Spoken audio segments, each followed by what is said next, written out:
मंत्र पाठ। ॐ सहना भवतु सहनौ भुनक्तु सह वीर्यं करवावहै तेजस्विनावधीतमस्तु मा विद्विषावहै। ओम शांति शांति शांति। प्रथमावृत्ति की 230वीं कक्षा, तीसरा अध्याय, दूसरा पाद, सूत्र 123। पीछे भूते का अधिकार चल रहा था, वो समाप्त हो चुका है और आगे वर्तमान का अधिकार प्रारंभ हो रहा है। उसके बाद फिर भविष्यत का आएगा। तो सूत्र है वर्तमाने लट। प्रसिद्ध सूत्र है वर्तमाने सप्तम एकवचनांतम लट आचार्य एकवचनांतम। आचार्य पूछना था, जो अनद्यतन है वो बहुव्रीहि की आवश्यकता क्या है? मतलब आज का नहीं है। विशेषण कैसे बनाएंगे फिर? भूत का। तो विशेषण बना, तो बात तो वही आ गई। जब विशेषण बनाएंगे तो विशेषण बिना बहुव्रीहि के नहीं बनता। विशेषण जो है ना, वो बिना बहुव्रीहि के नहीं बनेगा, क्योंकि हम केवल अद्यतन बोले, केवल अद्यतन बोलेंगे तो वहां तो हो जाएगा आज का, ठीक है ना। और यहाँ पर हमें कहना है कि जो धातु का जो काल चल रहा है, धातु जो भूतकाल में चल रही है, भूतकाल के अर्थ को बोल रही है, उस काल में, ठीक है ना, उस काल में आज का काल समाविष्ट न हो।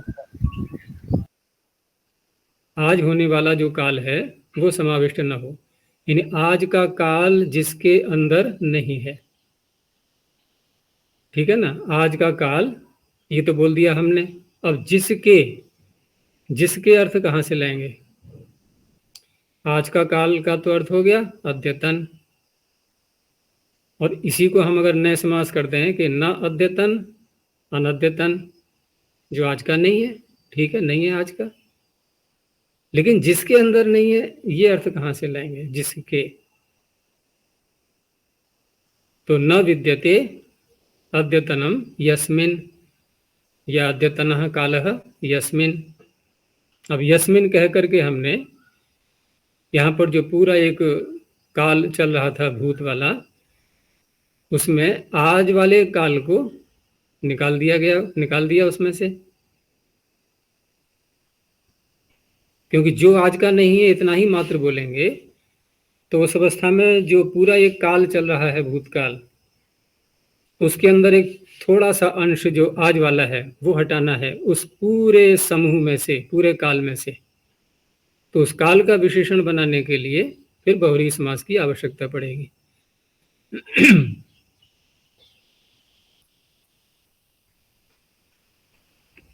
क्योंकि समास इसमें यही किया गया था। क्या किया गया था समास? न विद्यते अद्यतनः यस्मिन्। हाँ, तो यस्मिन कहा गया है इसमें। काशिका में भी यही लिखा हुआ है, अनद्यतने इति बहुव्रीहि निर्देशः। बहुव्रीहि का जो है इसमें निर्देश किया गया है, क्योंकि इसमें एक ही और भी होती है कि हम जब तत्पुरुष समास करते हैं नए के साथ में,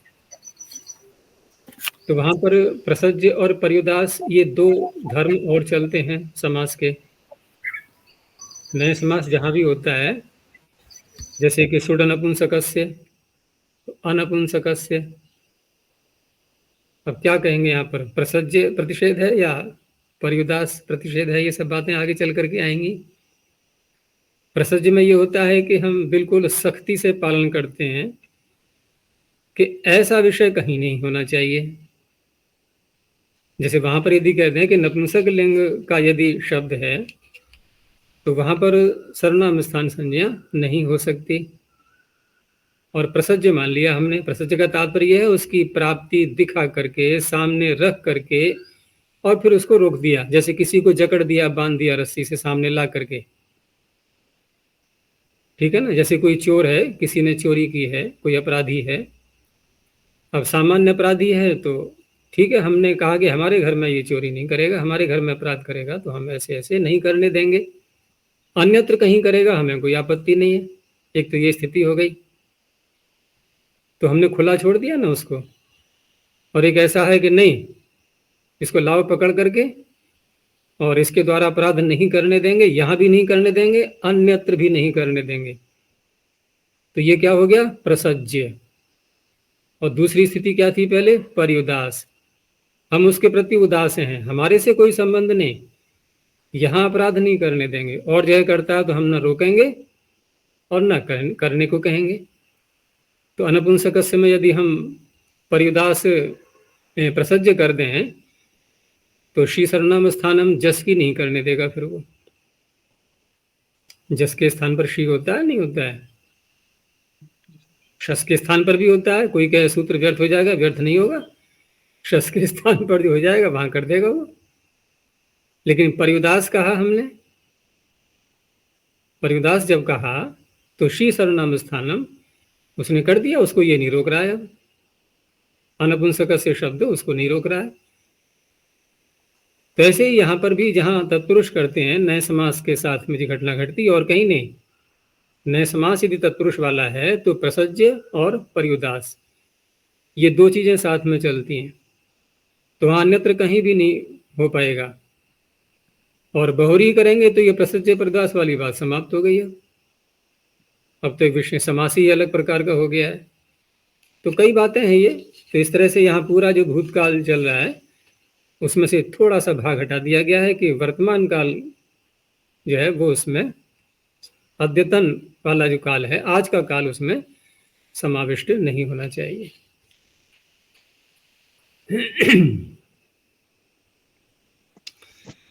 तो वर्तमाने लट, वर्तमाने अर्थे। अब वर्तमान अर्थ में क्या?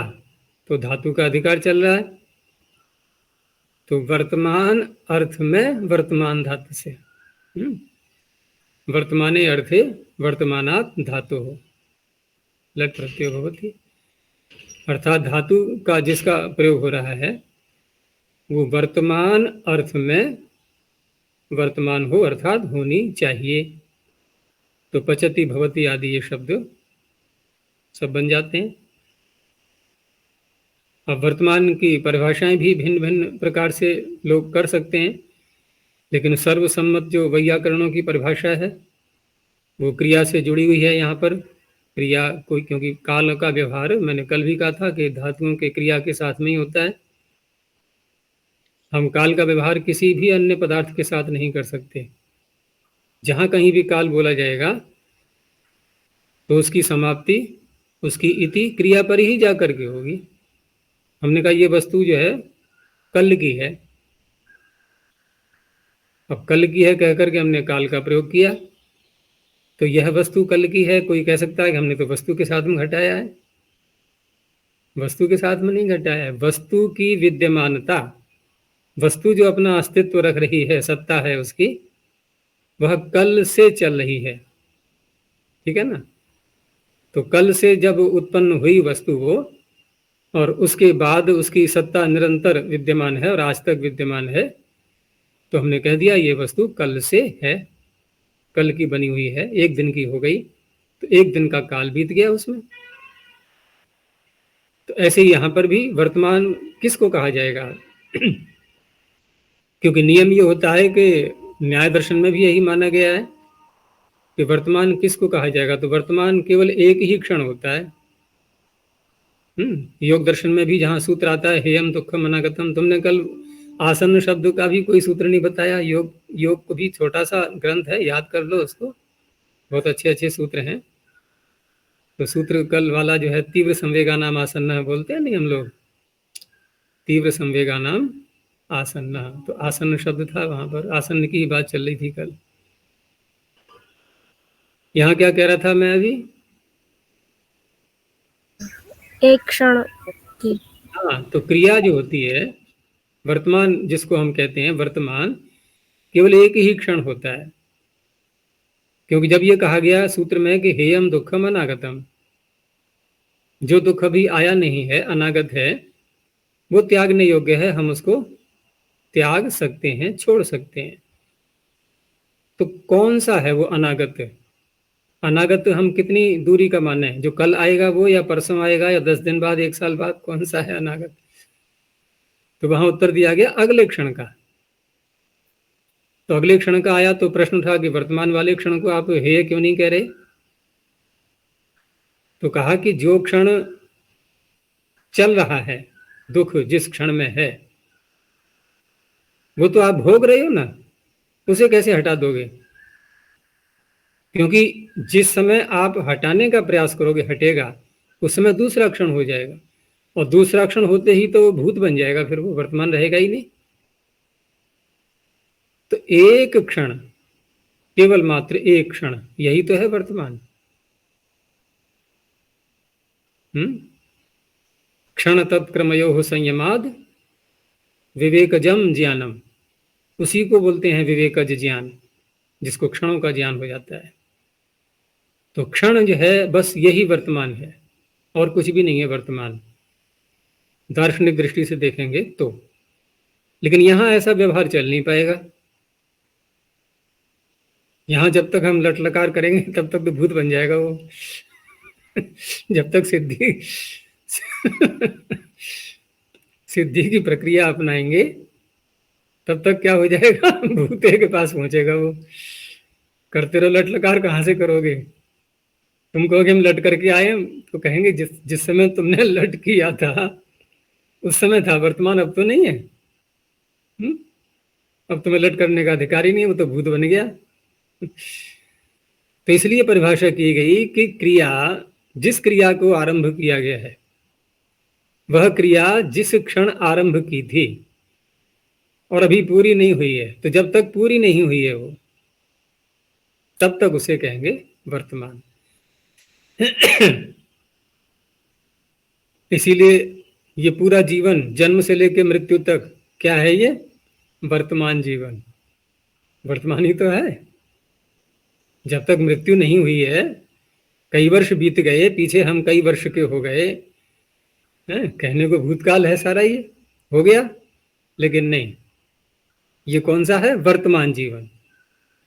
अगर भूत जीवन बोलेंगे तो कौन सा? पिछले जन्मों का, और आगामी जीवन अगले जन्मों का। तो यहां भी जीवन से लेकर मृत्यु तक पूरा वर्तमान जीवन। तो क्रिया कितनी लंबी हो सकती है, इसी कोई सीमा नहीं है। हम जहां प्रयोग कर रहे हैं वहां के आधार पर निर्णय करेंगे।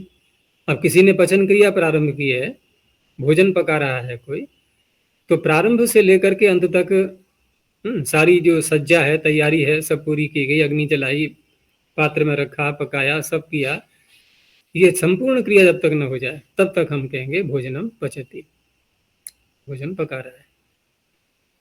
तो इसलिए क्रिया के प्रारंभ से लेकर के और समाप्ति पर्यंत, ये वर्तमान की परिभाषा है व्याकरण में। आचार्य, वो क्रिया करने के लिए जो साधनों का इकट्ठा करना है, वो भी ये अवान्तर क्रियाएं बहुत बन जाएंगी उसमें। अवान्तर क्रियाएं 20, सैकड़ों, हजारों जुड़ जाएंगी, छोटी छोटी छोटी अगर हम करेंगे तो। बहुत क्रियाएं, क्यों? क्रिया वास्तव में होती क्या है? क्रिया की परिभाषा अगर की जाए तो क्या है, बताओ? तुम में से दोनों में से कोई अगर जानता है तो क्रिया किसे कहेंगे हम? क्या है क्रिया? समझ में नहीं आएगा ऐसे कि क्रिया क्या है? क्रिया की एक परिभाषा याद कर लो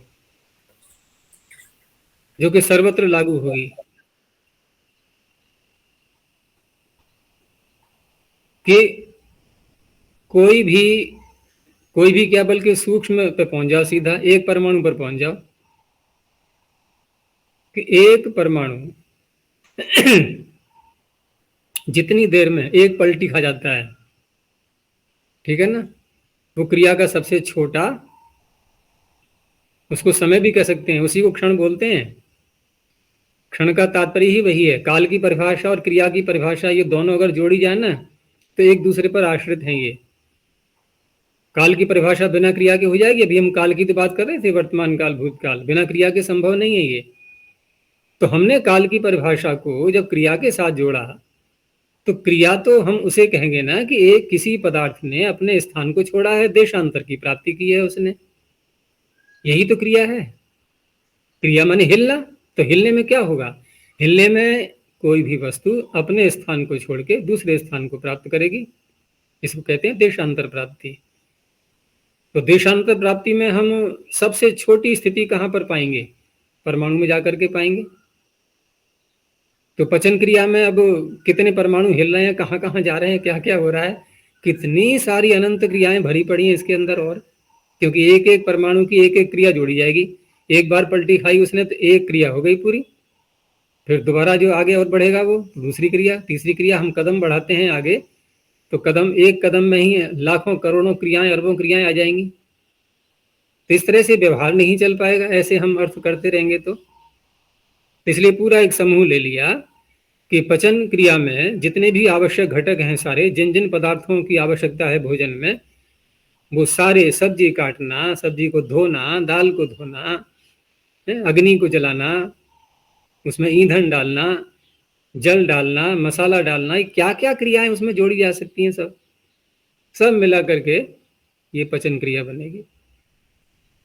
ऐसे ही अन्यत्र घटा लेंगे। अब कोई गमन क्रिया कर रहा है, गांव जा रहा है, विद्यालय जा रहा है, तो वहां पर भी अब रास्ते में कितने कदम उसने बढ़ाए हैं आगे, कितनी क्रियाएं की गई हैं सब मिला करके। लेकिन संपूर्ण गमन क्रिया को हमें कहना है, अभिधेय हमारा वही है। तो प्रारंभ से लेकर के अंत तक हम यही कहेंगे गच्छति। भले ही चले हुए उसको 1 घंटा हो गया, 1 दिन हो गया, कोई विदेश की यात्रा कर रहा है 2 दिन हो गए, लेकिन फिर भी गच्छति, क्योंकि पूरी तो नहीं हुई अभी। इस तरह से है ये वर्तमान। तो पचति, पठति, भवति आदि ये शब्द बन जाएंगे सारे। ये वर्तमान अगला चतुर्युगी कहेंगे आचार्य जी, हैं? वर्तमान चतुर्युगी कहेंगे तो या ये वर्तमान ही है यार। हाँ, वर्तमान चतुर्युग का तात्पर्य हो गया कि जो 1000 चतुर्युग हैं उसमें से कोई संख्या बोल रहे हो तो वो संख्या चारों युगों को मिला करके ही बनेगी, क्योंकि चतुर्युग शब्द का अर्थ ही वही निकलेगा। तो जब तक पूरे चारों युग बीत नहीं जाएंगे तब तक उस चतुर्युग की क्या वर्तमानता रहेगी उसकी। भले ही कलयुग बीत गया, द्वापर आ गया, द्वापर बीत गया, त्रेता आ गया, सतयुग आ गया। सतयुग से प्रारंभ बोलता है, उल्टा बोल दिया मैंने। सतयुग पहले, फिर त्रेता, फिर द्वापर, फिर कलयुग। अब कलयुग चल रहा है इस समय, तो चतुर्युगी का अंतिम भाग ही तो है। जो भी चतुर्युगी है कौन सी है, कौन सी है वर्तमान में? 28वीं, अष्टाविंशति तमे कलयुगे बोलते हैं नहीं। लेकिन 28वीं कौन से मनवंतर की है? तो 7वें मनवंतर की, 6 बीत गए। सप्तमे वैवस्वते मनवंतरे अष्टाविंशति तमे कलयुगे कली प्रथम चरणे। वो भी कली का प्रथम चरण चल रहा है अभी, क्योंकि 4,32,000 वर्षों में अभी कितना बीता है, कितना बीता है? बहुत थोड़ा सा।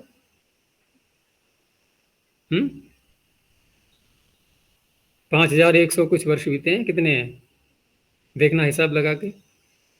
तो इस तरह से कलयुग चल रहा है और 3 युग बीत चुके इस चतुर्युगी के। लेकिन हम क्या कहेंगे अगर पूरे चतुर्युगी को बोलेंगे कि वर्तमान चतुर्युगी है ये, वो वर्तमान ही है अभी, क्योंकि चारों तो नहीं बीते। इस तरह से।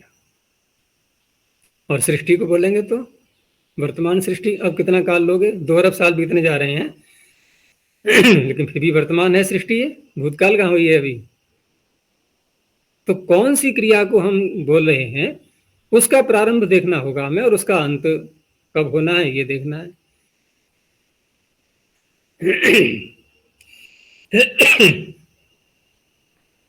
तो अगला सूत्र देखते हैं। लटः क्षत्रिय शान चाव प्रथमा समानाधिकरणे।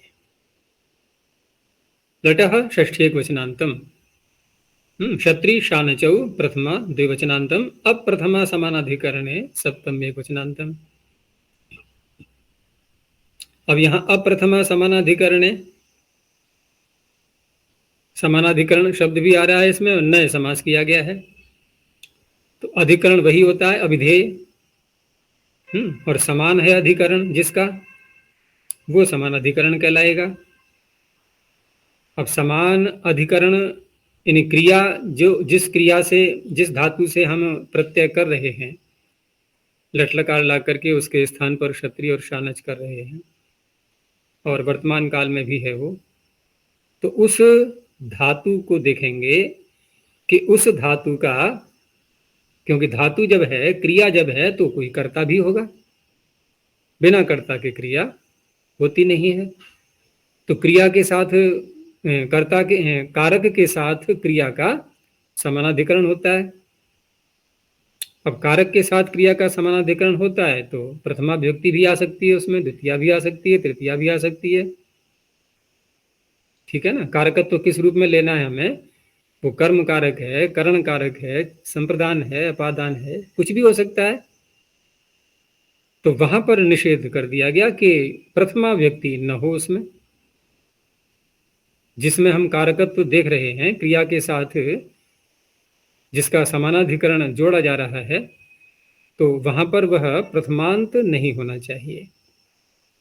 तो प्रथमया, प्रथमा विभक्ति के द्वारा जिसका समानाधिकरण है, लेकिन यहाँ नए समास कर दिया गया है, तो न प्रथमा अप्रथमा अप्रथमया समानाधिकरण। तो अप्रथमया कहने से यहाँ पर परिउदास मानेंगे यहाँ भी, तो जो अन्य जितने भी विभक्तियां हैं वो सारी ले ली जाएंगी, प्रथमा को छोड़ दिया गया है। लेकिन आगे चल करके जब देखोगे तो यहाँ ये भी होगा कि हम प्रथमा विभक्ति भी लाते हैं क्षत्रिय प्रत्यय और शानच प्रत्यय करके। उसका समाधान फिर इस तरह से करते हैं व्याख्याकार के, देखो ऊपर वर्तमान लट सूत्र था, उसी लट की अनुवृत्ति ला करके हम नीचे षष्ठी में उसको बदल सकते थे, और 2 बार आवृत्ति भी होती है, ऐसा भी कई जगह देखा गया है। तो वहाँ लट के स्थान पर कह सकते थे, वहाँ पीछे से ला करके व्यक्ति विपरिणाम करके, फिर भी सूत्र में लट है दोबारा कहा गया है। तो जब अधिक कोई बात कही जाती है तो अधिक अर्थ भी निकलता है उससे, शब्दाधिक्यात अर्थाधिक्यम भवति।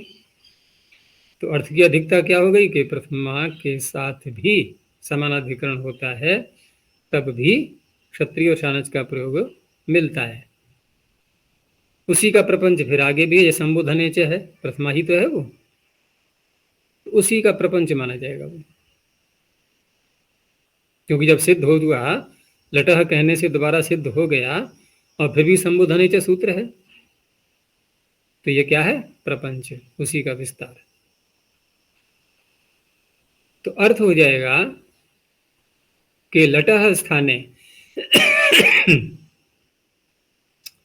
लटह स्थाने क्षत्रिय शानचौ आदेशो भवतः, ये तो इतना अंश अलग हो गया।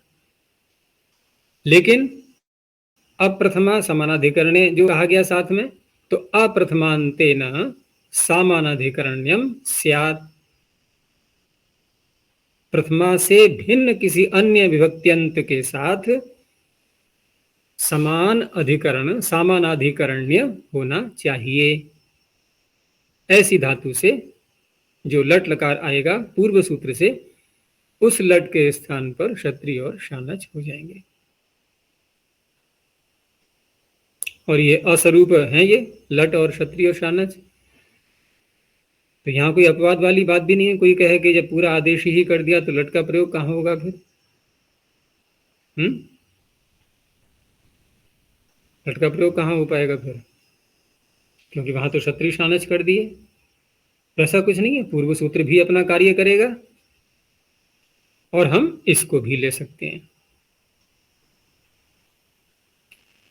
तो यहां पर पचंतम देवदत्तम पश्य, तो पचंतम में जो हम लट लकार लाए पहले पच धातु से, उसके बाद क्षत्रिय प्रत्यय करते समय यहां यह ध्यान रखना है कि धातु जो परस्मी पद की मान रहे हैं, अगर हम लह कर्मणि से भावे चाकर्म के भ्य सूत्र से लकार लाने के बाद यदि परस्मयी पद में लाए हैं लकार, ठीक है ना, तो वहां पर क्षत्रिय करेंगे, लह परस्मै पदम, और आत्मने पद मान रहे हैं, धातु अनुदात्त है, ठीक है ना, या स्वरितेत है, उस अवस्था में क्रिया का फल कर्ता को मिलने पर, जैसे पच है ये, स्वरितेत है ये, दुपचश पाके, तो वहां आत्मनिपद जब करेंगे तो उस अवस्था में शानच आएगा। तो क्षत्रिय शानच में ये भेद रहेगा, परस्मी पद में क्षत्रिय, आत्मनिपद में शानच। तो यहां जब पच के स्थान पर लट लकार लाए, लट के स्थान पर जब क्षत्रिय करने लगे, तो उस अवस्था में देखा गया कि ये जो शब्द बनेगा, ये शब्द जिसको कहेगा, जो क्रिया के साथ जिसका संबंध जोड़ेंगे हम, देवदत्त के साथ जोड़ रहे हैं, तो वो देवदत्त यहाँ पता है हमें कि हम द्वितीया बोलेंगे यहाँ पर देवदत्तम, तब ये क्षत्रिय प्रत्यय होगा। ऐसे ही तृतीया में, अन्य किसी व्यक्ति में भी। और ये जो प्रत्यय हैं क्षत्रिय और शानच, ये दोनों शित हैं, तो शित होने से सार्वधातुक, पित न होने से ङित, ठीक है, ये दो धर्म इसमें और जुड़ जाएंगे अब। तो ङित भी रहेंगे ये और सार्वधातुक भी रहेंगे। कर्ता में तो हुए ही हैं ये, तो कर्ता वाची सार्वधातुक, ये बात तो घट ही गई, ङित होना एक अलग बात हो गई। तो जिस गण की धातु है उस गण का विकर्ण भी आएगा, फिर जिस गण की भी होगी। ये आगे सब ध्यान रखना है, और भी प्रत्यय आगे आएंगे इस प्रकार के। तो ये दिवादी गण की है तो शप भी आएगा, तो पच है, आगे शप का अ है, फिर क्षत्रिय का अत है, दो आकार हो चुके हैं, अतो गणे लगाना ही है हमें। अब इसमें गुण की तो प्राप्ति है नहीं जो रोकेंगे, तो ङित वाला धर्म भी हमें नहीं दिखाई दे रहा, उसकी कोई आवश्यकता नहीं पड़ी है।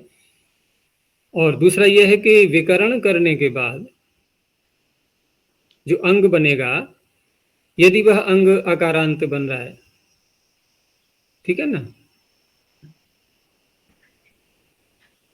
चलो यहां तो खैर वही लगाएंगे सीधे, उगित होने के कारण से, क्योंकि क्षत्रिय में री की संज्ञा हुई है, तो री की संज्ञा होने से ये उगित हो गया। उगित होने से सर्वनाम स्थान प्रत्यय जब आगे आएगा तो नुमागम भी होगा, और नुमागम मित है, तो मित होने से जो क्षत्रिय का अत है उसके बीच में फंस जाएगा अंत। पच, शप का अ और अंत, अतुगुण लगा करके पचंत, और आगे अम प्रत्यय है तो पचंतम, पचंतम। तृतीया है तो पचता, ठीक है ना, वहां सर्वनाम स्थान नहीं है तो नुमागम भी नहीं हुआ, तृतीया का टा जुड़ गया। तो पचंतम देवदत्तम, पचमानम देवदत्तम, क्योंकि उभय पद की है ये, शानच भी कर लिया। और शानच करेंगे तो वहां पर विकरण करने के बाद वहां देखेंगे कि अकारांत अंग बन रहा है या नहीं, तो अकारांत अंग बन गया ये, तो मुख आगम करेंगे किससे, आने मुख। तो आने मुख में मुख आगम तो कित है, तो कित होने से कहाँ जाना चाहिए, ये कहाँ होगी इसकी स्थिति, अंत। तो फिर अंत में कहाँ है ये, आन के अंत में आए फिर तस्मात् इत्युत्तरस्य, आन को तस्मात् इत्युत्तरस्य, तो आन में षष्ठी हो जाएगी ना, आनस से, जैसे ह्रस्व अध्याय को नोट करते हैं नहीं, तो आमी, आमी परतः, तो आम को ही तो होता है नोट, तो आने परतः तो आन को नोट होगा। यहाँ पंचमी नहीं है, षष्ठी है इधर अतः में। तस्मात् इत्युत्तर से कहाँ लगता है, जहाँ पंचमी और सप्तमी होती है, ध्यान रखो सदा। और जहाँ षष्ठी और सप्तमी है वहां नहीं लग पाएगा तस्मात् इत्युत्तर से। तो इसलिए यहाँ पर अकारांत अंग, ठीक है ना, अकारांत अंग जो है यहाँ षष्ठी है, अकारांतस्य अंगस्य मुख आगम भवति आने परतः, तो अकारांत अंग के अंत में आएगा, आद्यंतो टकितो। पचमानम, पठता, आसीन शब्द में अब यहाँ आस धातु से जब शानच किया, आत्मनेपद की है इसलिए शानच करेंगे लट के स्थान पर। तो आस आन शप आएगा, यहाँ हट जाएगा क्योंकि अदादिगण की है ये। अब अदादिगण की है, शप भी हट गया तो अकारांतंग तो रहा नहीं है, तो आने मुख वाली बात भी समाप्त हो गई। लेकिन अब इसके लिए फिर सूत्र अलग से बनाया, एक ही शब्द को बनाने के लिए, एक ही शब्द को बनाने के लिए सूत्र है ईदा। तो आसह ईद। अब यहां आसा में पंचमी है, ठीक है ना, आस से उत्तर। अब पंचमी है तो अब षष्ठी में बदल जाएगा, नहीं आना, आनस से हो जाएगा। तो आनस्य जब वो षष्ठी में बदला, अब क्या करेंगे, आधे परस्य। ये सब उदाहरण आया था वहीं पर ही, उन्हीं सूत्रों में होगा ये। आधे परस्य लगाएंगे, नहीं तो लोन्ते से लगने लगेगा फिर है ना, में जो अ है आन के ना में जो अ है उसको ई होने लगेगा फिर, तो आधे ही परस्य लगाते हैं फिर। तो आन के आकार को ईकार होगा, आसीन, आसीनाय धीहि। तो इस तरह से ये बन जाते हैं। बहुत प्रसिद्ध सूत्र है ये और बहुत प्रयोग होता है शत्रंत शब्दों का। शानच का तो कम होगा, शत्रंतों का तो बहुत ही होता है। आचार्य जी यहाँ प्रथमा का उदाहरण नहीं दिया। प्रथमा का उदाहरण, ये तो बिल्कुल ही वैसी बात हो गई कि सूत्र कुछ कह रहा है और हम विपरीत ध्यान रखें वहां पर। आचार्य वो ये तो लटह से नियम जो निकाल। लाएगा उदाहरण, ये द्वितीय वृत्ति का विषय बन जाता है ना, काशिका में आएगा। और अगर कोई प्रथमा वृत्ति पढ़ते पढ़ते भी उदाहरण लाता है कि आप कहते हो प्रथमा के साथ होगा तो नहीं होगा, लेकिन ये तो शब्द मिल रहा है हमें, तब कहा जाएगा कि देखो लटा में लट दोबारा कह दिया गया इसलिए हो गया है। यहाँ तो सूत्र से जो सामान्य रूप से जो अर्थ निकल रहा है उस अर्थ को घटित करते हुए उदाहरण दिए जाते हैं प्रथमा वृत्ति में, वो तो प्रत्युदाहरण बन जाएगा वैसे तो फिर, लेकिन वहां जब दिखाएंगे हम प्रथमा तब करेंगे समाधान। ये तो ये तो आ बैल मुझे मार वाली बात हो गई फिर तो। हम खुद ही आपत्ति खड़ी कर रहे हैं सूत्र के अर्थ में। तो आगे है संबोधने च, संबोधने सप्तम एक वचनांतम च व्यापदम। अब यहाँ पर जो कहा गया है तो स्पष्ट है, यही सामान्य अर्थ यही होगा कि पूर्व सूत्र से प्राप्त नहीं था। अब ये नहीं कहा जाएगा यहाँ पर लटा हमें दोबारा कह दिया गया इसलिए हो जाएगा, ये सब आगे की बातें हैं। तो संबोधने विषय, अब संबोधन विषय इसलिए बोलते हैं कि संबोधन कोई कारक तो होता नहीं है, एक विषय ही बनता है। विषय इसलिए है कि किसी का आवाहन किया जा रहा है। तो संबोधने च विषय लटः स्थाने क्षत्रिशानचौ आदेशो भवतः। तो संबोधन में यहाँ पर जो रूप चलाते हैं हम प्रथमा में पचन पचंतौ पचंतः, ऐसे ही यहाँ पर भी। तो यहाँ कैसे बनाएंगे, पच शब का आ है, क्षत्रि का अत है, अतुगुणे लगा करके पचंत इतना तो बना। अब आया सुप्रत्यय, सुप्रत्यय लाने के बाद ही करेंगे नो। तो सुप्रत्यय जो आगे बैठा हुआ है वो कौन हटाएगा उसको, एंग ह्रस्वात हटेगा ना।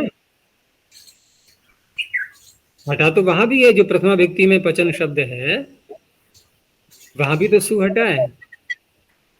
मैं क्या कह दिया, एक रस्वा समुद्र क्यों बोल दिया है, क्या क्या क्या मतलब है उसका यहाँ पर। तो हलिया दिव्यो दीर्घा सुत से प्रक्तम हल, ठीक है ना, हलंत से आगे सुप्रत्यय नहीं रहता तो सुप्रत्यय हट गया।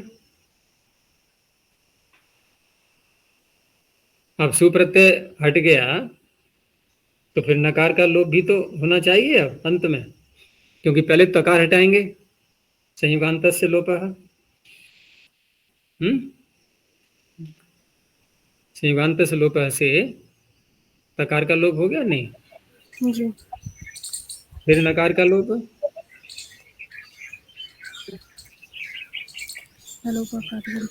नंग संबुद्ध पूर्व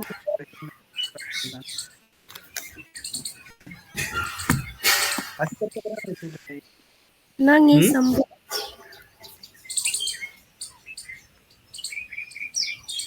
नंगी संबुद्ध सूत्र है ना, तो नी प्रत्यय आगे आता है और संबुद्धि है, ये संबोधन का एक वचन है संबुद्धि, तो वहां नकार का लोप नहीं होता है।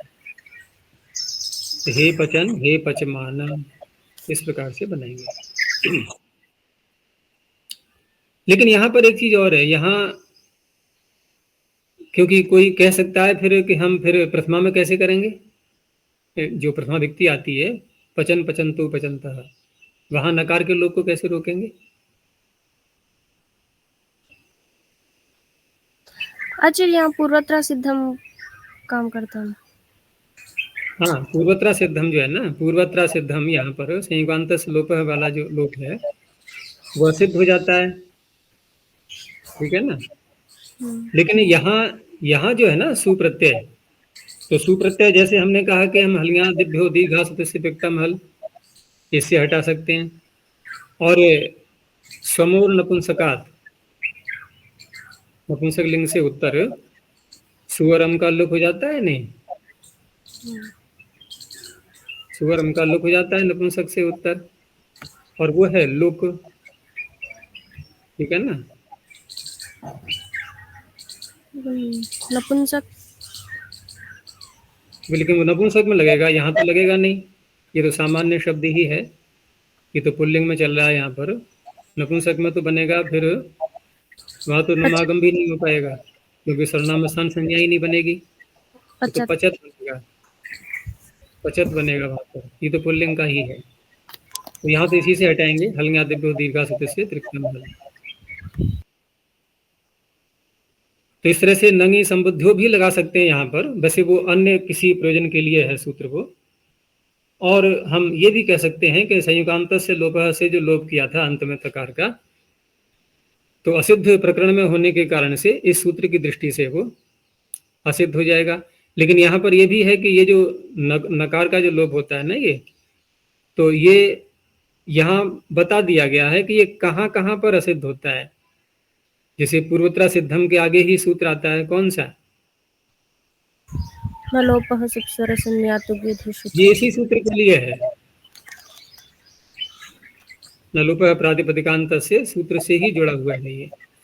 थोड़ा ये विषय और बहुत फैल जाएगा, अभी इतना ही समझ लो कि नंगी संबुद्धि भी कह सकते हैं, और असिद्ध प्रकरण में होने के कारण से भी वो असिद्ध हो जाएगा, तो यहाँ पर तकार दिखाई देगा, उसको नकार लोप नहीं हो पाएगा। तो ये हो गया संबोधनेच। अब जो आगे सूत्र और भी आ रहे हैं, है ना, अगला जो सूत्र आ रहा है ये भी क्षत्रिय और शानच ही करता है। इधर संबोधन में कह ही दिया गया, लेकिन सामान्य जो प्रथमा व्यक्ति होगी वहां क्योंकि अप्रथमा समानाधिकरण ने कहा है, तो वो सामान्य रूप से ऐसे प्राप्त नहीं होता है जब तक विशेष व्याख्या न की जाए। तो उसके लिए फिर एक अन्य सूत्र, इसको भी हम प्रपंच के रूप में ले सकते हैं, जबकि हम ये सिद्ध कर लेते हैं कि प्रथमा के साथ समानाधिकरण होने पर भी क्षत्रिय शानज हो जाते हैं तब। और ऐसा नहीं करेंगे अर्थ, तो ये फिर एक अप्राप्ति वाला सूत्र रहेगा, यानी प्राप्ति नहीं थी, प्राप्ति करनी है हमें, उसके लिए फिर सूत्र आया लक्षण हेतु हो क्रियाया। लक्षण हेतु हो सप्तमी द्विवचनांतम, क्रियाया षष्ठी एकवचनांतम। दो शब्द हैं, लक्षणम च हेतुश्च। अब लक्षण और हेतु, तो लक्षण हम उसे कहते हैं कि जिसके द्वारा कुछ लक्षित किया जाता है, हेतु कहते हैं कारण के लिए। और सूत्र में सप्तमी दी हुई है इसमें, तो तात्पर्य होगा इसका अर्थ, इन अर्थों में। तो लक्षण हेतु अर्थयो हो वर्तमानात् धातो हो लटः स्थाने क्षत्रिय शानचो आदेशो भवतः। अर्थात जिस धातु से हम लट लकार लाए हैं उसके स्थान पर क्षत्रिय और शानच करने से पहले हमें यह देखना है कि वह धातु किसी और का लक्षण तो नहीं बन रही है। अगर लक्षण बन रही होगी या कारण बन रही होगी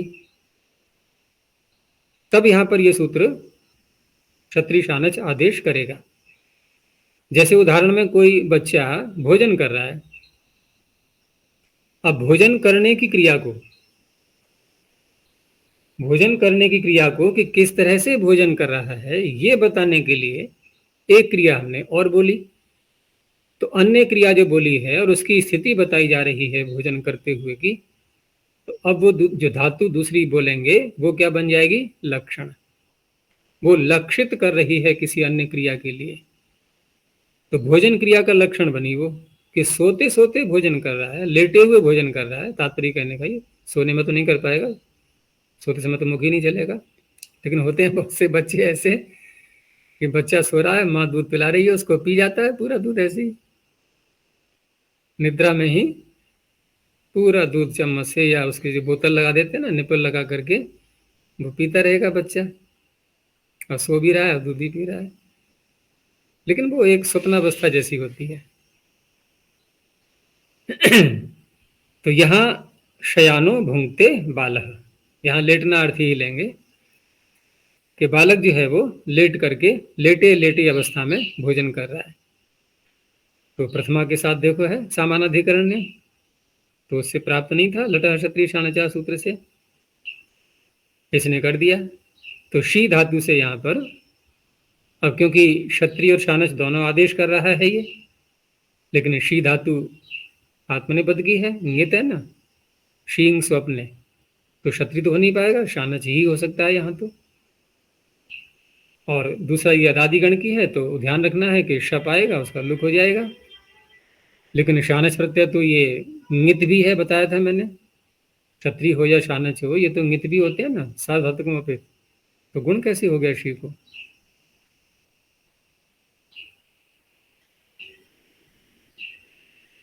बार बार उलझ जाते हो ना ऐसे। तो शींग सार्वधातु के गुण, सूत्र अलग से बना दिया है पाणिनि ने, इसी काम के लिए है वो। नहीं तो हम शेते शयाते शेरते में कैसे गुण करेंगे, क्योंकि आत्मने पद के तो सारे ही प्रत्यय इंगित होते हैं। तो देखो सब जगह गुण हो रहा है, शेते शयाते शेरते सब जगह है गुण। तो शींग सार्वधातु के, बस उसकी शर्त क्या है? सार्वधातुक होना चाहिए बस। और सूत्र सार्थक ही तब होगा अगर हम ऐसा सार्वधातुक लें जो इंगित न हो, तो एक सार्वधातुक अर्धातुक गुण नहीं कर लेगा, वही कर देता वो तो। और फिर भी इससे कर रहे हैं, जिसका तात्पर्य जहां प्राप्ति नहीं है, जहां निषेध हो रहा है, वहां भी हो जाएगा। तो शी को गुण शे अयादे शयान, अब यहां मुख आगम हो नहीं पाएगा क्योंकि अकारांत अंग नहीं है। ऐसे ही तिष्ठन मूत्रयति पाश्चात्य, अब पाश्चात्य व्यक्ति को ले लें या पाश्चात्य संस्कृति को अपनाने वाले बहुत से भारतीय भी हैं, खड़े होकर के लघु शंका करते हैं, तो उनके लिए यहाँ पर जो लघु शंका की क्रिया है उसका लक्षण बना, स्था धातु को कहते समय उसका लक्षण बताया जा रहा है कि खड़े होकर के कर रहा है। तो यहाँ स्था से क्षत्रिय प्रत्यय हो गया, ये परस्मी पद की है तो क्षत्रिय हो गया। और क्षत्रिय के सार्वधातुक होने के कारण से कर्ता में हुआ ही है ये प्रत्यय, तो शित होने से यहाँ पर स्था को तिष्ठादेश भी हो जाएगा, फिर पाघ्राधमा स्थामना, और शप भी आएगा, पातुगुण लगाएंगे तो तिष्ठन। आगे दिया हेतु का उदाहरण, अधियानो वसति। अब यहां पर वसन क्रिया, मुख्य बात है कि वसन क्रिया रहने का जो कार्य कोई कर रहा है, छात्र है कहीं पर रह रहा है, प्रश्न उठा भाई तुम यहाँ क्यों रह रहे हो, ना तुम्हारा घर है, यहाँ पर कोई संबंधी भी नहीं है, परिवार नहीं है, यहाँ रहने से क्या तात्पर्य? अब वो कारण बताएगा, तो कारण उसने बताया अध्ययन, तो हेतु हो गया ये, उसमें क्षत्रिय प्रत्यय हो गया। अब क्योंकि इंग धातु भी आत्मनिपद में चलती है तो शानच करेंगे, क्षत्रिय तो नहीं करेंगे। तो अधियान, अब इसे कैसे बनाएंगे? अधि हटा दो तो इयानः, इयानः ये क्या है? इंग अध्ययने ई धातु, अदादिगण किया तो शब्द तो रुक नहीं पाएगा। शानच का आन है और इंगित है शानच, तो गुण भी नहीं हो पाएगा, तो यण की प्राप्ति होने लगी। एको एणची अचिष्णु से इयंग हो गया। अब ये ई के ई नहीं है, अभी ई का ई की जगह क्या हो गया? ईय, और आन है आगे जोड़ दो, ईयान। इधर अधि है, अकह सवर्ण दीर्घ, अधि यानो वसति। कोई भ्रमण कर रहा है, कारण उपदेशक है, वो उपदेशक है तो फिर स्थान स्थान पर जाना ही पड़ेगा उपदेश करने के लिए, प्रवचन करने के लिए। तो यहां हेतु बन गया उपदेश करना, उपदिशन भ्रमति, ये उसकी है तो दादिगण की। तो श प्रत्यय तो आएगा, लेकिन दिश को गुण नहीं हो पाएगा क्योंकि श प्रत्यय नित है, इसलिए अतो गुण यहां भी लगाएंगे। अब ये जो दोनों प्रत्यय थे, आदेश कहेंगे इनको, प्रत्यय तो स्थानीवत से हो जाएंगे, कि क्षत्रिय और शानच ये जो दोनों आदेश हैं, इनका पाणिनि ने एक यहाँ पर नाम रखा संक्षेप में कहने के लिए। नहीं तो बार बार ये क्षत्रिय शानच इतना बड़ा शब्द बोलना पड़ेगा, फिर कहीं कार्य लेना है इनसे। तो आगे सूत्र आया, संज्ञा सूत्र है ये। संज्ञा सूत्र कहीं भी आ सकते हैं, आगे कुछ ही आएंगे कहीं कहीं पर, प्रथम पाद में सबसे अधिक हैं, आगे तो कहीं कहीं मिलेंगे। तो तौ प्रथमा द्विवचनांतम सत प्रथम एकवचनांतम। अब यहाँ पर हम अनवर्थ संज्ञा नहीं करेंगे क्योंकि छोटी संज्ञा है ये, कहीं अस धातु से बनाने लगे और उसमें सत्ता अर्थ निकालने लगे, ऐसा नहीं, बस सत है। तो तौ, अब तौ से सर्वनाम शब्द है तो पीछे का ले लेंगे, द्विवचन है तो दोनों प्रत्यय हो गए कि तौ क्षत्रिय शान चौ सत संज्ञको होता है। अब यहाँ तौ कह करके एक निर्देश भी कर दिया गया है, सीधा संकेत दे दिया कि केवल मात्र यही प्रत्यय यानी प्रत्ययांत नहीं, प्रत्यय। नहीं तो प्रत्यय में क्या होता है नियम कि प्रत्यय जब ग्रहण करते हैं तो प्रत्यय ग्रहणे यस्मात् स प्रत्ययो वेत तदादेश तदन्तस्य च ग्रहणम भवति। तो ऐसा नहीं, ये सर्वनाम शब्द स्वयं बता रहा है, नहीं तो हम केवल सत भी कह सकते थे, अनुवृत्ति आई ले लेते ऊपर से, आ ही रही है। लेकिन तऊ कह करके एक सीमा बांधी कि केवल मात्र प्रत्यय का ही नाम सत होगा, प्रत्ययांत का नहीं। तो संज्ञा करने से वही है, संक्षेप का लाभ हो जाता है। जैसे ब्राह्मण से कुर्बन में, यहाँ पर ब्राह्मण शब्द में जो षष्ठी आ रही है, नहीं ये समास की प्राप्ति हो रही है, षष्ठी समास की, ब्राह्मण से कुर्बन। तो षष्ठी समास को रोकने के लिए जो सूत्र हैं, उसमें सूत्र आता है ना पीछे दूसरे अध्याय में दूसरे पाद में कि पूर्ण गुण सुहित अर्थ, आगे सत अव्यय तव्य समानाधिकरण। तो सत शब्द जो वहां पर आ रहा है वो इन्हीं दोनों प्रत्ययों की ओर संकेत कर रहा है। तो वहां पर सत का अर्थ हो गया क्षत्रिय और शानच। अब वहां जो सत शब्द कहा है वो क्योंकि प्रत्ययों का नाम है, अब तदंत विधि हो जाएगी वहां जाकर के, यानी क्षत्रिय शानच प्रत्ययांत के साथ में समास नहीं होता, तो समास नहीं हुआ ब्राह्मणस्य का। क्री धातु उभय पद की है, डुक्रे करने, तो क्षत्रिय का भी उदाहरण बन गया कुर्बन और शानच का भी बन जाएगा कुर्बाण। अब यहां पर कुर्बन में क्योंकि तनादि गण की है तो उ प्रत्यय भी आएगा, क्री उ और अत। अब क्या करेंगे, क्री उ अत, तो उ के कारण से क्री को गुण भी हो जाएगा क्योंकि उ तो अंगित है नहीं, लेकिन उ को गुण नहीं हो पाएगा क्योंकि क्षत्रिय अंगित है। तो क्री को गुण हो गया, कर बन गया, लेकिन उ का क्या करें अब, ऊ का क्या करें? यहाँ तो ऊ दिखाई दे रहा है, नहीं दिखाई दे रहा है, देखो ध्यान से। वकार आकार नहीं, वकार। यण हो गया है ना, तो कर ऊ। अब कर में जो काम है आ है, यहाँ पर इसको उकार करेंगे। ये कल भी बताया था मैंने, कर में जो काम है आ है, इसको उकार किससे करेंगे? अत उत सार्वधातु के ऊपर है, नित्यम करोते है ये च, तो ये च तो यकारादि प्रत्यय परिणति करता है, जैसे कुरियात कुरियाताम कुरियुः। और अत उत सार्वधातु के, सार्वधातुक प्रत्यय जब आ गया, क्योंकि ये च ने तो लोप कर दिया, ऊपर से लोप चल रहा, लोपश्चास्यान्य तस्याम मोह, फिर नित्यम करोते है ये च, तो नित्यम करोते है और ये च, ये तो ऊ प्रत्यय का लोप कर रहे हैं दोनों सूत्र। लेकिन अत उत सार्वधातुके ने यहां पर जो क में अ है, ठीक है ना, उसको अब उकार कर दिया है, तो कुरु अत यण करके कुर्वत, ऐसे ही कुर्बाणः, वहां भी ऐसे ही होगा।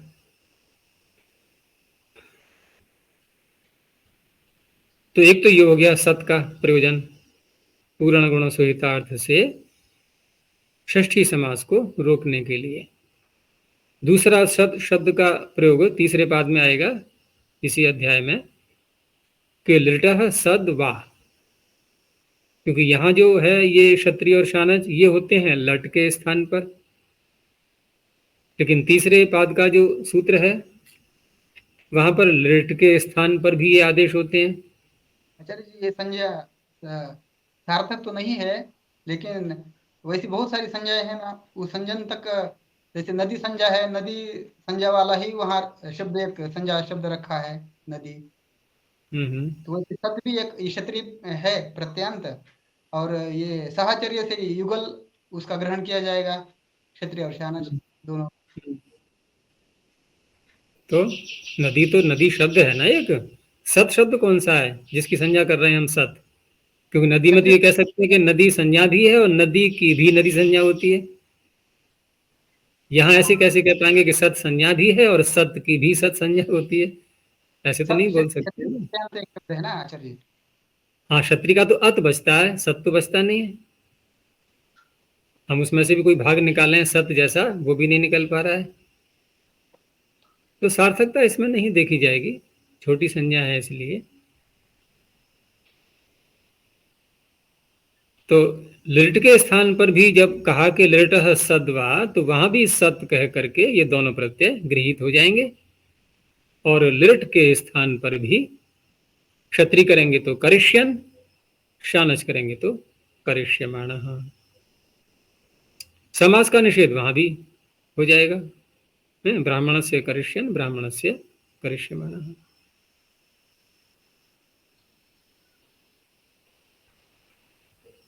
आगे है पूंग यजोः शानन, पूंग यजोः षष्ठी द्विवचनांतम, शानन प्रथमैक वचनांतम। अब ये जो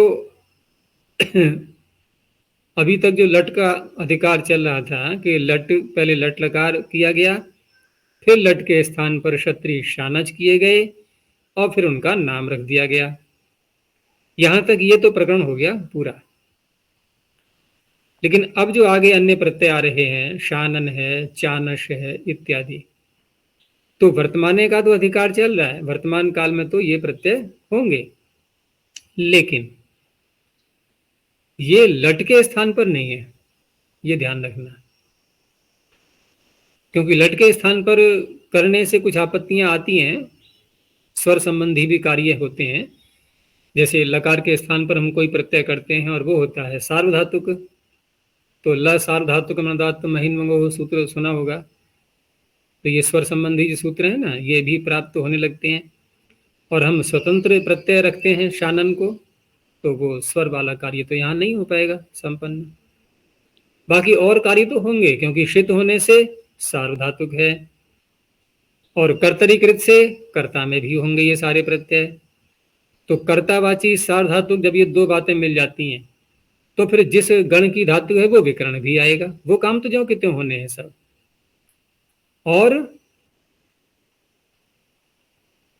और कौन सा कार्य?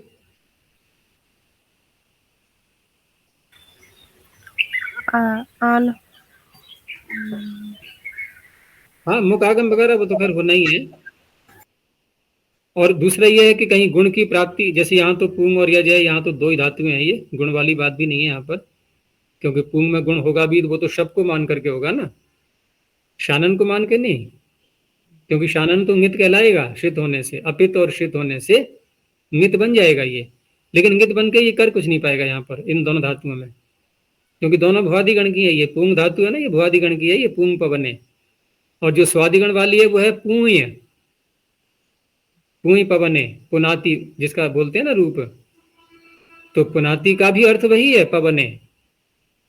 वहां भी पुंग पवन है, वहां पुई पवन है। तो पुनाति पवित्र करता है, ये भी पवित्र वाला ही है एक तरह से। पुई पवन है, पुंग पवन है। ये आत्मनिपद की रहेगी सदा, क्योंकि इंगाकार लगा हुआ है इसमें। तो पुंग यज इत्येताभ्याम धातुभ्याम वर्तमाने शानन प्रत्ययो भवति। तो इस तरह से ये शानन प्रत्यय है, आदेश नहीं है। लट लकार से इसका कोई संबंध नहीं है।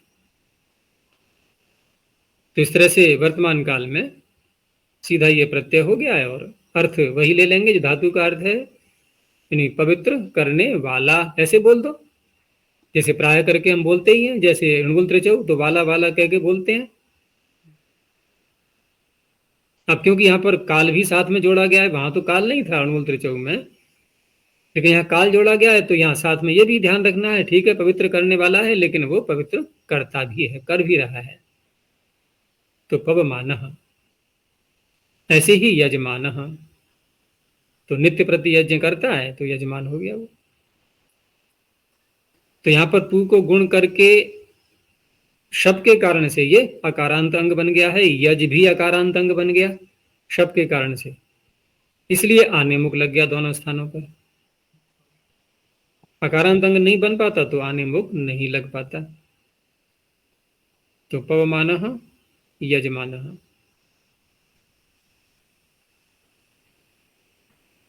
देखो बिजली कब तक चलती है, बहुत थोड़ी सी रह गई है बैटरी। आगे, ताच्छील्य वयोवचन शक्तिषु चानश। ताच्छील्य वयोवचन शक्तिषु सप्तमी बहुवचनांतम चानश प्रथम एक वचनांतम। इनमें सब में सप्तमी है, समास कर लेंगे द्वंद्व। ताच्छील्यम च वयोवचनम च शक्तिश्च, तीन अर्थ लिए गए हैं। ताच्छील्य शब्द पीछे भी आ चुका है, आगे भी आएगा। तो ताच्छील्य उसका स्वभाव होना, तस्य शीलम तच्छीलम तच्छीलस्य भावः ताच्छील्यम। तो ताच्छील्य वयोवचन शक्ति इत्येतेष्वर्थेषु वर्तमानात् धातोः वर्तमाने काले चानश प्रत्ययो भवति। अब यहाँ पर ताच्छील्य में तो स्वभाव देख लिया गया कि जिस धातु से हम प्रत्यय करेंगे उस धातु का जो अर्थ है तो वो वहां पर उसका स्वभाव कहलाएगा, उस क्रिया को करना। वयोवचन में जिस धातु से हम प्रत्यय कर रहे हैं उसका जो अर्थ है, उस अर्थ से किसी की आयु का पता चलता है। शक्ति तो सामर्थ्य हो ही गई कि जिस धातु का हम प्रयोग करेंगे उस धातु का जो अर्थ है उस अर्थ को करने की उस व्यक्ति में सामर्थ्य है। तो तीन प्रकार की बातें हैं। जैसे यहाँ पर कति इह मुंडयमानः, तो मुंडयमानः, अब मुंडन कोई करता है, जैसे अनमोल को देखो बार बार, तो क्या है स्वभाव ताच्छील्य हो गया। मुंडन अच्छा लगता है बार बार, बाल नहीं अच्छे लगते किसी को। कोई ऐसे हैं जो जटाधारी बन जाते हैं, ब्रह्मचारी बहुत तेरे मिल जाएंगे ऐसे जटाधारी ब्रह्मचारी। तो वहां पर उनका स्वभाव वैसा है जटा रखने का, किसी का मुंडन का स्वभाव है। तो यहां पर कितने मुंडन स्वभाव वाले हैं, ये तात्पर्य है कहने का। मुंडन किए हुए हैं का तात्पर्य मुंडन जिनका स्वभाव है करने का, ऐसे कितने हैं यहाँ पर, छात्र ले सकते हैं या कोई भी। तो मुंडय माना है, शब्द बनाना है, मुंडय मान। तो शब्द क्या है, मुंड, ये धातु तो है नहीं कोई, मुंड है ना प्रातिपदिक अलग से, तो वहां सूत्र पीछे आ चुका है। मुंड मिश्र श्लक्षण लवण व्रत वस्त्र हल कल कृत तुस्तेभ्यो णिच, वहां णिच प्रत्यय कहा गया है। और उसी सूत्र से ही संबद्ध एक वार्तिक बहुत प्रसिद्ध है कि तत्करोति तदाचष्टे, वार्तिक कह लो या गण सूत्र कह लो, धातु पाठ में आया हुआ है। तो करोति और आचष्टे इन अर्थों में णिच प्रत्यय किसी भी प्रातिपदिक से हो जाता है। वहां तो लोग गिना दिए गए, केवल थोड़े से ही हैं मुंड आदि, लेकिन वहां भी हम किस अर्थ में करेंगे, अर्थ तो नहीं बताया है सूत्र में, तो फिर वहां पर करोति अर्थ ले सकते हैं, मुंडम करोति। तो मुंड शब्द से करोति अर्थ को कहते हुए णिच प्रत्यय ले लिया। णिच प्रत्यय जब करते हैं तो प्रातिपदिक से णिच होता है, तो एक नया नियम पीछे आ चुका है सब ये, कि उस हम णिच को इष्ठन के समान मानते हैं अगर प्रातिपदिक से किया है तो। णौ इष्ठवत् प्रातिपदिकस्य, णाविष्ठवत् प्रातिपदिकस्य, तो इष्ठन के समान मानेंगे तो जो कार्य इष्ठन पर रहते होता है वही कार्य णिच पर रहते भी होगा। तो इष्ठन पर रहते क्या होता है, टी भाग का लोप हो जाता है टेह सूत्र से। तो रिष्ठे में यह सु आगे टेह, तो टेह में अनुवृत्ति आ रही है इष्ठन इमनिच ईयसुन, इनकी। हमारा तात्पर्य इष्ठन से है कि इष्ठन पर रहते अगर टी भाग का लोप है तो णिच पर रहते भी हो जाएगा। तो मुंड के आकार को हटा दो, णिच का ई मिला दो, मुंडी। अब ये बन गई धातु सनाद्यंता धातु। इससे यहां पर फिर अब क्योंकि ण्यंत है तो हेतुमति च से हम दोनों आत्मनिपद परसिपद दोनों ला सकते हैं। क्रिया का फल कर्ता को मिल रहा है यहाँ पर, भाई जिसने मुंडन किया है लाभ उसी को होना है उसका, तो आत्मनिपद ही आएगा, आत्मनिपद आएगा तो हमने शानच कर लिया। फिर नहीं, ये चानश, हाँ आत्मनिपद से तो खैर कोई संबंध नहीं इसका, क्योंकि ये तो प्रत्यय है अलग से, आत्मनिपद से कोई संबंध नहीं, गलत बोल गया मैं। तो चानश का आन बचा, मुंडी आन, लेकिन शित होने के कारण से सार्वधातुक कर्ता में भी है ये, तो फिर शब्द तो आएगा ना, अब शब्द तो आएगा। तो शब्द आकर के मुंडी को गुण होकर के मुंडे अयादेश मुंडय, अब ये हो गया आकारांतंग, तो मुखागम भी हो जाएगा फिर आने मुख से, मुंडयमान। भूषयमान में तो धातु ही भूष है, भूष अलंकार है, चुरादिगण की है, तो चुरादिगण से कर लेंगे, चुरादिभ्यो णिच। और ठीक उसी प्रकार से सारे कार्य, तो भूषयमान न गुणा हो जाएगा। तो कतीय भूषयमाना है, बहुतों का स्वभाव होता है सजने का बार बार, सज्जा पे अधिक ध्यान रखते हैं बहुत से लोग, तो ये स्वभाव अर्थ में चल रहा है। वयोवचन में अवस्था देखी जाएगी। अब कवच धारण करने की क्षत्रिय का बच्चा है तो एक युवावस्था जब आती है, एक आयु आती है, तभी तो कवच पहनाएंगे उसके लिए, युद्ध करने में सक्षम है, तो ये थोड़ी बच्चे को ही पहना देंगे कवच। तो कवच के द्वारा उसकी अवस्था का पता चल रहा है, वयोवचन। तो अस धातु जो है ये परि उपसर्ग लगा करके ये धारण करना अर्थ इसका लिया गया है, पर्यस्य माना। तो अस धातु दिवादिगण की है ये, तो दिवादिगण की है, तो यहां पर चानस लाने के बाद श्यन भी आएगा। तो अस्य अब हो गई है अकारांतंग, तो मुखागम भी होगा। अस्यमान परि है यणादेश, पर्यस्यमानः, कति इह कवचम पर्यस्यमानः। यहाँ कितने क्षत्रियों के बच्चे ऐसे हैं जो कवच धारण किए हुए हैं, अर्थात जो युवा हो गए हैं। कति इह शिखंडम वहमानः, शिखंड किसे कहते हैं,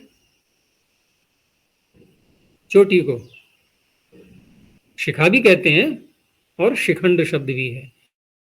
और शिखंड जिसके होता है होती है उसे क्या कहेंगे, शिखंडी। हम्म? महाभारत में शायद है। हाँ, उसमें आया हुआ है शिखंडी शब्द। तो शिखंड जो चोटी धारण की जाती है, तो वहां पर भी जब ये उपनयन संस्कार करते हैं तो एक अवस्था का पता लग रहा है ना कि 8 वर्ष का बच्चा हो गया और शिखंड धारण करने वाला है वो, उसकी अवस्था का पता लग रहा है। यहाँ पर कितने ऐसे हैं जो शिखंड धारण किए हुए हैं। शिखंडम वह माना, अकारांत शब्द है ये, द्वितीय व्यक्ति हो गई है, वह धातु का कर्म बन जाएगा ना, शिखंडम वह माना। शक्ति अर्थ में लिया, जैसे युद्ध करने की क्षमता है किसी की, सामर्थ्य है, तो प्रश्न उठा यहाँ पर कितने ऐसे हैं जो युद्ध कर सकते हैं, दूसरों को मारने वाले हैं, कितनों में है ऐसी शक्ति। तो कति इह निघ्नाना, तो नी को हटा दो, घनाना, हन धातु से करेंगे, हन धातु से चानश करके शप आएगा, उसका तुल्लुक हो जाएगा।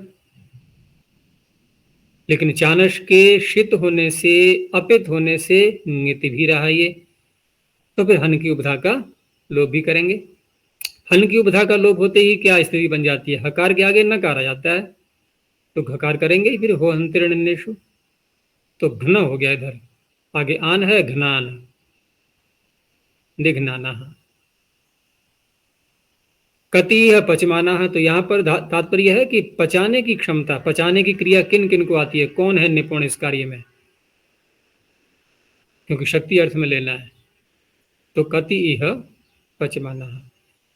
अब ये एक तरह से सामान्य सूत्र ही कहा जाएगा, कहीं साहित्य में ऐसे प्रयोग यदि आए तो वहां पर इस सूत्र की सहायता से चानश प्रत्यय कर सकते हैं। कोई अधिक व्यवहार में तो आने वाला नहीं है ये।